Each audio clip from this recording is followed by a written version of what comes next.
All right, so today I got a question in the comments asking like what would be an A plus setup checklist.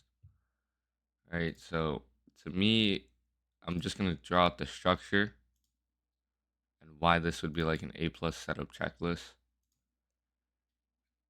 And yeah, so this would kind of look like my optimal setup, right?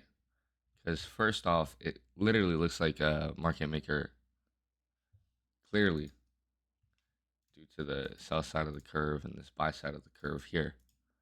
But besides the point, if we just look at it like these are the highest probability setups because first off, it's selling off and then it has some form of a liquidity sweep or some form of a higher time frame PD array from other time frames that you would like to look for down here. Additionally, it displaces through this high. So from being bearish, the market structure shifts here. So you can mark this out as a market structure shift. So you want to see it come down, sweep out like some form of internal liquidity, higher time frame liquidity, or higher time frame PDs arrays. Then it market structure shifts, and this is the first displacement. And what would make this an optimal setup probably would be if you measure it and it ends up into the equilibrium range. Hold on, not the equilibrium, but the optimal trade entry range. Let me fix this. Right? Hold on. I need to measure it from this side. So if it ends up in the 6.2 to like the 6.78, I think the measurement is. But you want to see it tap into the 0.62. Once it taps into that, that's like ICT's optimal trade entry. Additionally, is if there's some form of PD array, optimally, what I like is a fair value gap. Or you could get a fair value gap here.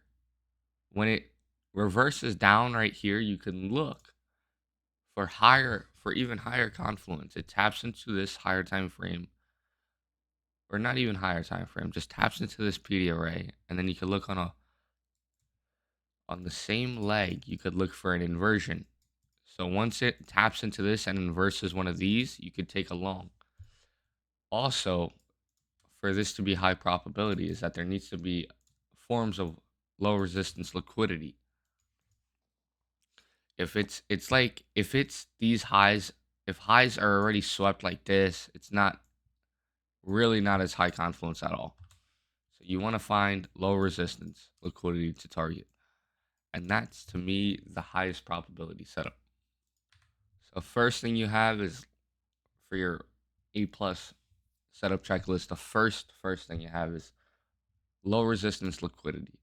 Once you see this, you know that the market's gonna eventually return to it.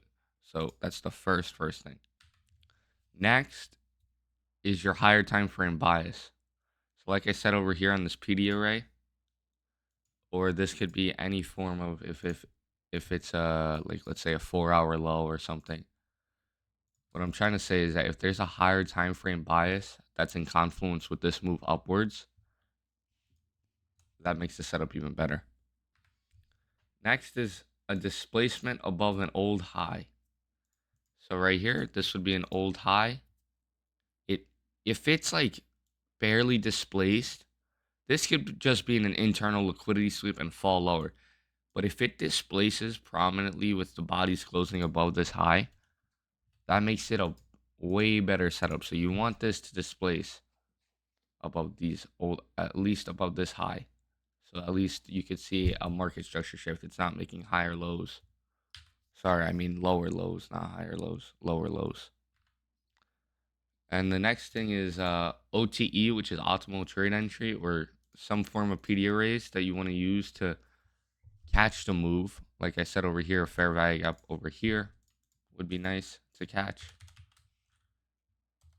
And an or It could be an IFEG for inversion fair value gap.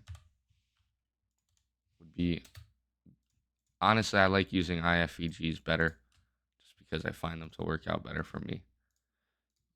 Sometimes I could get misconstrued by fair value gaps. And yeah, so it's kind of like a market maker, but you could do this on all time frames. So you kind of want to go into, you want to make sure your time frames all line up. If one's bullish, one's bearish, one's bullish, one's bearish, it's just not going to feel good to take this trade. But this is pretty much it. It's relatively simple. You just have to be patient with your setup. And obviously good risk to reward, but I feel like everybody knows that. Good risk to reward is optimal. You want to place your stop underneath the fair value gap after it displaces away from it, just in case it taps you out. I hate when that happens. Anyway, it's easy to draw this out on a chart. Now we just have to really show you on the chart.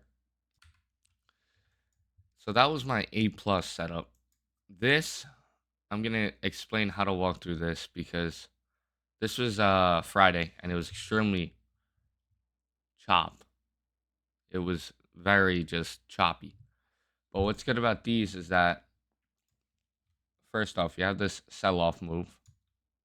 You see this little accumulation, and then it comes up here into about the optimal trade entry zone and into a PD array and sells off to the next internal sell side liquidity.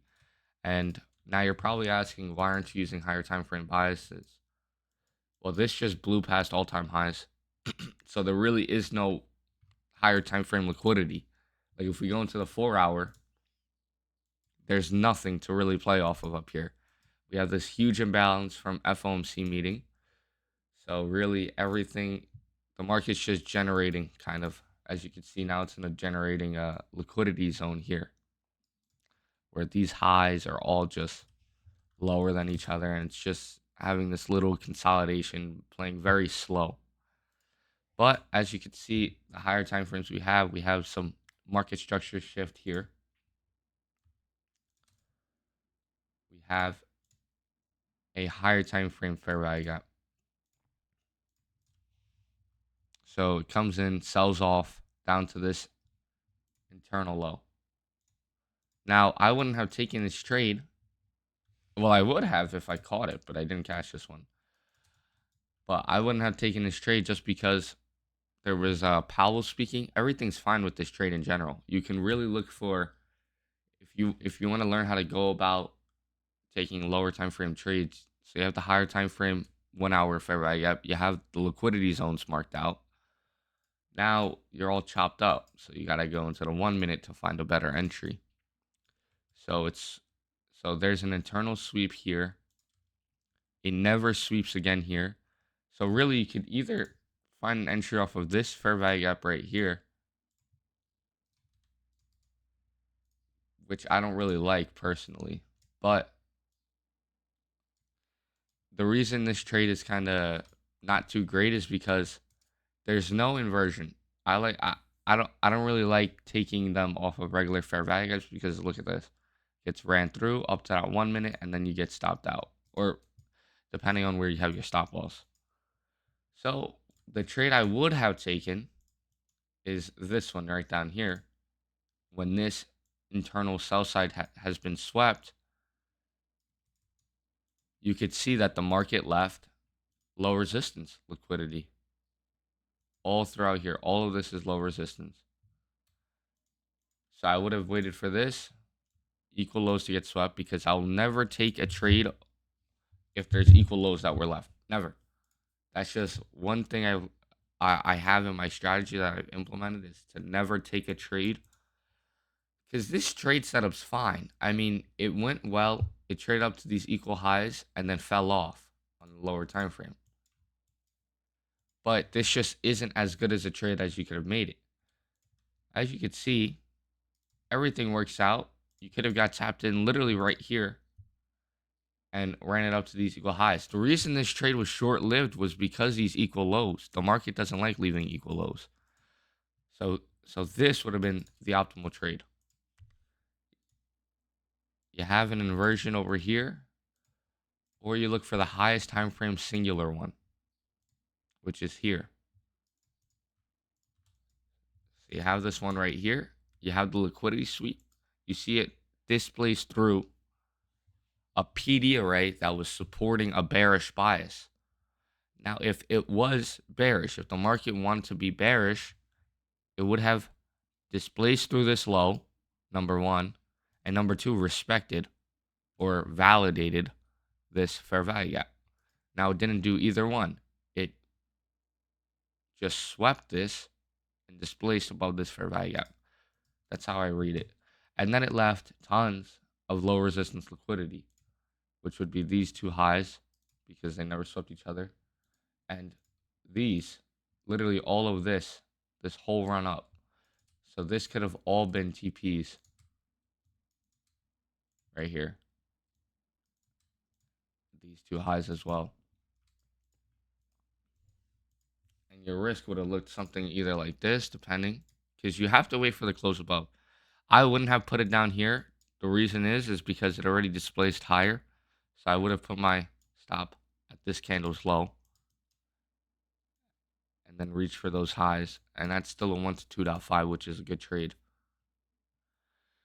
And yeah, you could take off some, over around here. I would take off like at least a quarter of my position, depending on how I feel about the move, and moving my stop up to break even. So you can really play around with it, but this would look like an optimal trade for me. And as you can see in a general area, if you're looking like a 15-minute chart, it all kind of just looks like